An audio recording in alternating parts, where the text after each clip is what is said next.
Nadie duda que este Jacobo es el hermano en la carne del Señor Jesús. Pero en su epístola dice que él es un esclavo de Dios y del Señor Jesús. No de Jesús mi hermano, ni mi hermano mayor, pero el Señor Jesús. Uno de los últimos libros que fue añadido al canon del Nuevo Testamento fue la epístola de Jacobo, quien también es conocido como Santiago. A través de los siglos, los creyentes han tenido actitudes muy diferentes hacia este libro.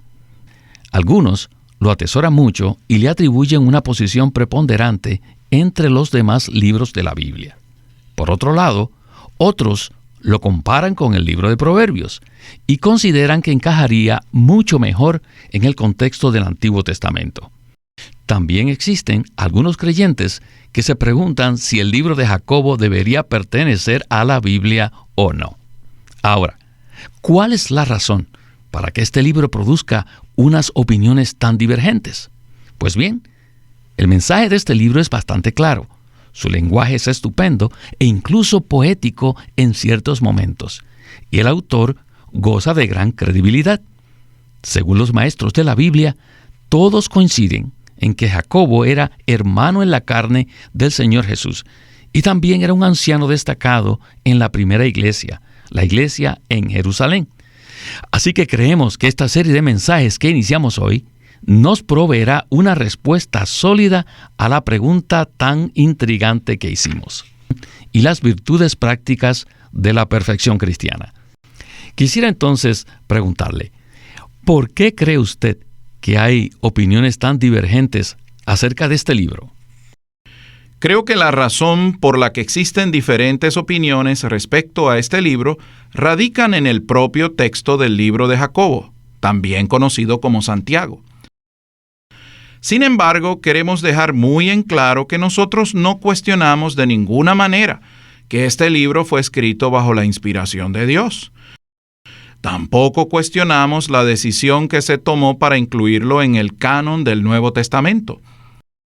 Creemos que esta decisión se tomó bajo la guía del Espíritu Santo y bajo la soberanía de Dios. Y necesitamos decir que el libro de Jacobo es sorprendente. Por ejemplo, ¿por qué Jacobo dirige su epístola a las 12 tribus?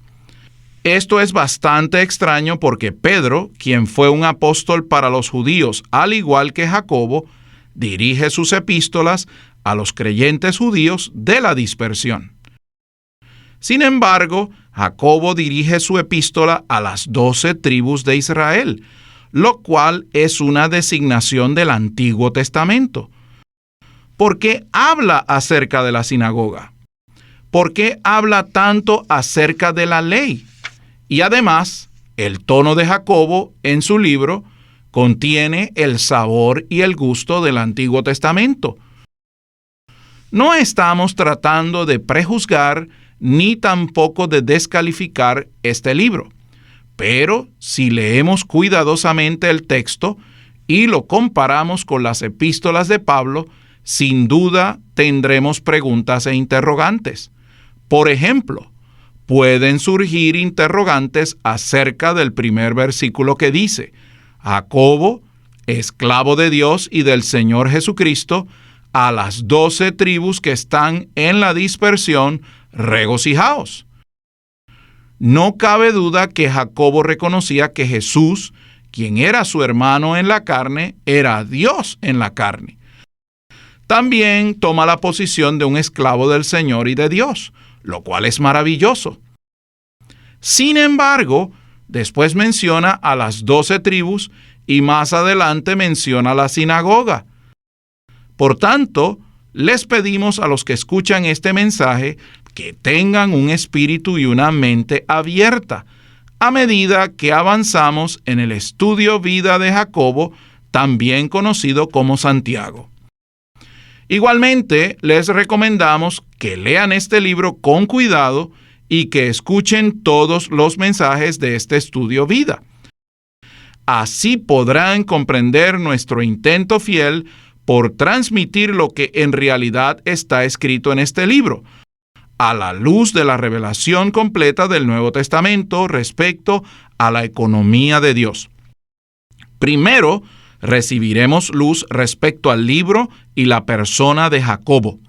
Y segundo, recibiremos luz respecto al concepto natural que tenemos de nuestra vida cristiana, el cual es completamente diferente al concepto de Dios, como se revela en los escritos de Pablo. Es precisamente en los escritos de Pablo y no en los de Jacobo que podemos ver el modelo de un Dios hombre, es decir, el modelo de un cristiano normal. Necesitamos recibir la luz divina para que podamos ver la gran diferencia que hay entre un hombre bueno, piadoso y bíblico y un Dios hombre. I thank the Lord tonight. Le agradezco al Señor esta noche We come to James. que hemos llegado al libro de Jacobo. Who was James? ¿Y quién era Jacobo? ¿Quién era el escritor de este libro?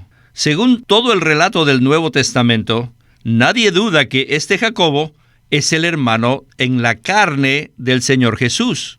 Pero en su epístola dice que él es un esclavo de Dios y del Señor Jesús.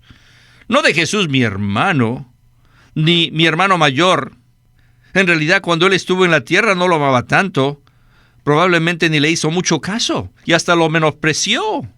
Un ejemplo de lo que estoy diciéndoles es lo que pueden leer en Juan 7. Pero finalmente, después de la crucifixión, la resurrección y la ascensión del Señor, este hermano en la carne del Señor Jesús llegó a ser tal creyente de él hasta el punto de considerar que su hermano mayor Jesús estaba al mismo nivel que Dios. Y esa fue la razón por la que Jacobo se refirió a sí mismo como esclavo de Dios y del Señor Jesucristo. Hermano Jacobo, yo admiro mucho lo que hiciste por reconocer que Jesús, uno de tus hermanos en la carne, era Dios. Usted dijo que es esclavo de Dios y del Señor Jesús. Lo puso en el mismo rango que Dios y en el mismo nivel. Esto es algo muy maravilloso, hermano Jacobo. No existe la menor duda de que este libro contiene muchas cosas admirables que debemos apreciar. Entonces, ¿qué tal si usted nos comenta algo respecto a lo que acabamos de escuchar? Es importante que tengamos en mente una visión balanceada y hagamos énfasis en esto para evitar cualquier malentendido. Jacobo se define como un esclavo en relación con Dios y con el Señor Jesucristo, lo cual nos indica claramente que él estaba colocando al Señor Jesús al mismo nivel de Dios. Sin duda, él había recibido algo de revelación e iluminación del Espíritu. Según el contexto del capítulo 7 de Juan, no existe ninguna indicación de que Jacobo fuese una excepción entre los demás hermanos de Jesús, quienes no creían en él. En Juan 7:5 dice textualmente: porque ni aún sus hermanos creían en él. Sin embargo, sucedió algo maravilloso después de la resurrección del Señor Jesús, que causó que Jacobo recibiera la luz. ¿Por qué decimos esto? Porque según el relato en 1 Corintios capítulo 15, verso 7, el Señor se le apareció a Jacobo y como consecuencia él pudo reconocer que Jesús era Dios.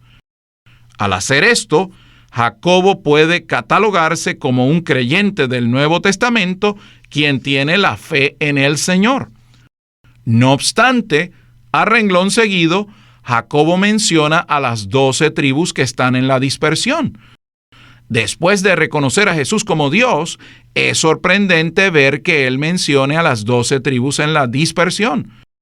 Según mi punto de vista, esto nos indica que él tenía falta de claridad en cuanto a los creyentes judíos en la economía neotestamentaria.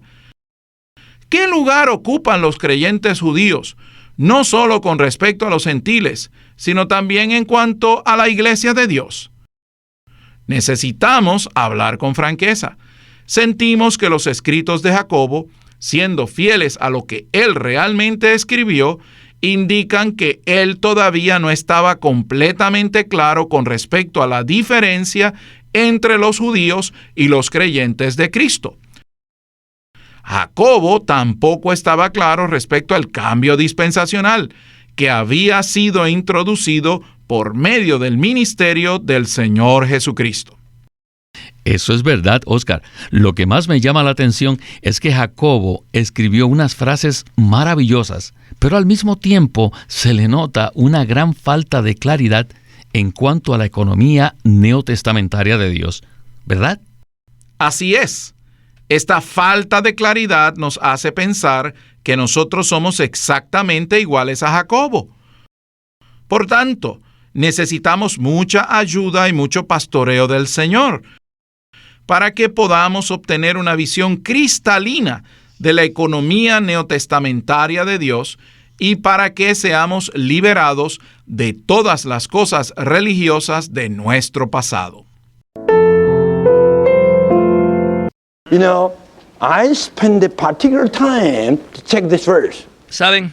He pasado mucho tiempo estudiando este versículo, Could James say to the 12 tribes, porque Jacobo se dirige a las 12 tribus. didn't he say to the... ¿De verdad que Jacobo se dirige a las 12 tribus? ¿No se dirigió tal vez a los creyentes entre las 12 tribus? I ran to the Bible, I opened up. Así que fui a la Biblia a ver, y sí, dice, Didn't he say to the believers among the 12 tribes? los creyentes de las 12 tribus. No, eso no es lo que dice. That was in my mind.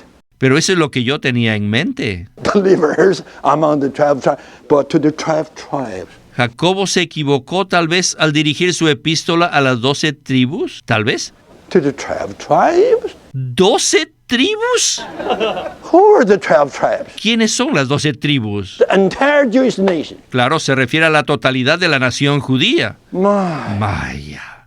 Entonces, ¿por qué Jacobo dirigió su epístola a las 12 tribus?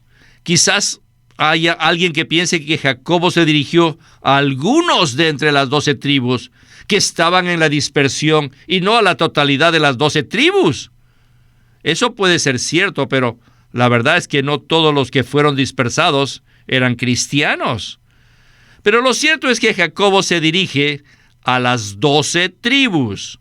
Por lo tanto, Jacobo usa un término dado por Dios a su pueblo escogido en la economía antiguo testamentaria. Y él usa esto, las 12 tribus. Esta manera de dirigirse a los destinatarios de esta epístola indica que Jacobo no tenía claridad acerca de la diferencia entre los cristianos y los judíos, ni entre la economía neotestamentaria de Dios y la dispensación del Antiguo Testamento. En su economía neotestamentaria, Dios ha librado y ha separado a los creyentes judíos en Cristo del resto de la nación judía. Según su economía neotestamentaria, Dios ya no considera a los creyentes judíos como judíos del judaísmo, sino como cristianos que son parte de la iglesia. Por lo tanto, los judíos que creían en Cristo eran parte de la iglesia y debían considerarse distintos y separados tanto de los judíos como de los gentiles. Según Pablo, en 1 Corintios 10:32, existen 3 categorías de personas: judíos, griegos y la iglesia de Dios. En el comienzo del Nuevo Testamento habían 3 clases de personas en la tierra: los judíos, los griegos y los creyentes. Los judíos eran el pueblo escogido de Dios. Los griegos eran los gentiles incrédulos y la iglesia estaba compuesta de los que creen en Cristo. No obstante, Jacobo, siendo una columna en la iglesia en Jerusalén, consideró en su epístola a los hermanos cristianos y los llamó las 12 tribus, lo cual va en contra de la economía neotestamentaria de Dios. La palabra clara del apóstol Pablo en 1 Corintios 10:32 dice lo siguiente: no seáis tropiezo ni a judíos, ni a griegos, ni a la iglesia de Dios. En este versículo nos indica claramente que existían tres diferentes clases de personas en el Nuevo Testamento. Es decir, el griego, el judío y el miembro de la iglesia. Sin embargo, todo parece indicar que Jacobo creó una cuarta categoría. ¿No es así? Sí, todo parece indicar que así es. Jacobo era un creyente de Cristo y su preocupación radicaba en el aspecto práctico de la vida cristiana. Sin embargo, él menciona a un grupo de personas, las 12 tribus en la dispersión, la cual es la manera como Dios designó a su pueblo en la economía del Antiguo Testamento. Y más adelante menciona a los ancianos de la iglesia, los cuales corresponden a los creyentes neotestamentarios. Por tanto, creemos que Jacobo aparentemente consideraba una cuarta categoría de personas. Según el relato del Nuevo Testamento, en las iglesias había griegos y gentiles que habían creído en Cristo. Pero la iglesia no es una institución griega ni gentil, sino la asamblea que incluye a todos los creyentes en una ciudad, como un solo y nuevo hombre, el cual incluye a todas las diferentes razas y en la cual Cristo es su constituyente. Por consiguiente, Jacobo debería tener muy claro que aquellos judíos que habían creído en Cristo ahora se encontraban separados tanto del judaísmo como de los gentiles. Y por otro lado, él debería saber que la iglesia es diferente y que está separada de todos los incrédulos. Así que aparentemente Jacobo confundía el hecho de que los creyentes de Cristo fuesen judíos y gentiles en cuanto a su origen. Sin embargo, tampoco podemos decir que todo lo que Jacobo habla pertenece al Antiguo Testamento. Eso no sería justo ni preciso. Lo que sí podemos decir es que Jacobo no estaba completamente claro con respecto a la economía neotestamentaria de Dios. Si lo hubiera estado, él no habría usado expresiones correspondientes a la antigua dispensación. De igual manera, me atrevo a decir con franqueza que Jacobo no estaba confundido, sino que más bien existía cierta mezcla en él. Es decir, él tenía carencias en cuanto a diferenciar, carencias en cuanto al discernimiento y además carecía de claridad. Debemos decir, después de mucha consideración, que nuestro hermano Jacobo, también conocido como Santiago, el esclavo de Dios y del Señor Jesucristo, no estaba suficientemente claro respecto a la diferencia entre la economía del Antiguo Testamento y la economía neotestamentaria. Tampoco estaba claro en el estatus de todos los creyentes, tanto gentiles como judíos. Debido a su carencia de claridad, sus escritos no son claros, y esa es la razón por la que encontramos unas frases maravillosas acerca de la vida cristiana y la vida de iglesia, al igual que frases desconcertantes que hacen referencia a las 12 tribus y a las sinagogas.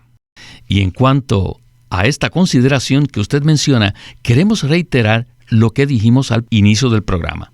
Ciertamente, no estamos aquí para juzgar la validez de esta epístola ni su inclusión en el canon del Nuevo Testamento. Nosotros honramos el arreglo divino y la inspiración del Espíritu Santo. Por tanto, consideramos que su inclusión en el Nuevo Testamento es igualmente importante a todos los demás libros de la Biblia.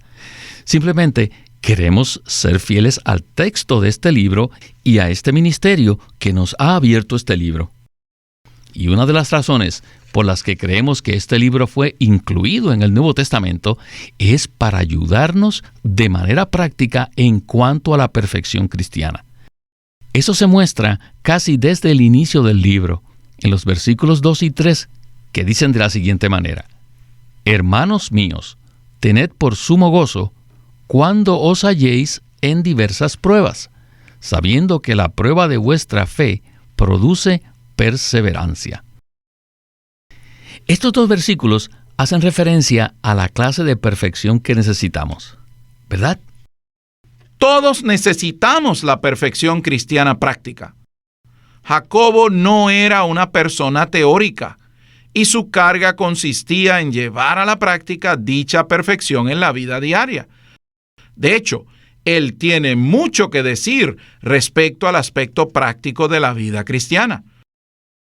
Uno de los primeros puntos que él menciona es el hecho de que nos hallemos en diversas pruebas, y nos dice en el versículo 2, hermanos míos, tened por sumo gozo cuando os halléis en diversas pruebas. Para poder estar gozosos en medio de las pruebas, se requiere de mucha gracia. Luego, él continúa diciendo en el versículo 3, sabiendo que la prueba de vuestra fe produce perseverancia. En otras palabras, la primera virtud relacionada con la perfección cristiana práctica consiste en soportar pruebas por medio de la fe. En esta era todo el mundo se opone a Dios y al testimonio de Jesús. Satanás se disgusta cada vez que las personas se vuelven a Dios y no tolera que lo hagan. Esa es la razón por la que necesitamos la perseverancia. Debemos aprender a apreciar cada vez que estemos pasando por diversas pruebas, ya que eso se constituye en una prueba de nuestra fe.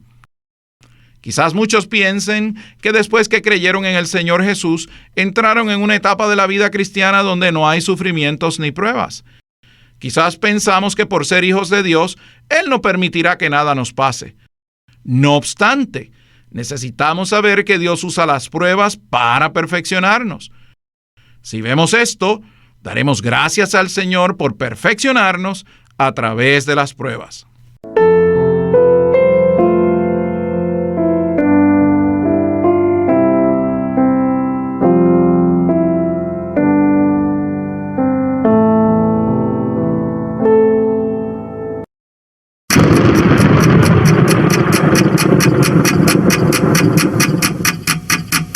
El Vigilante.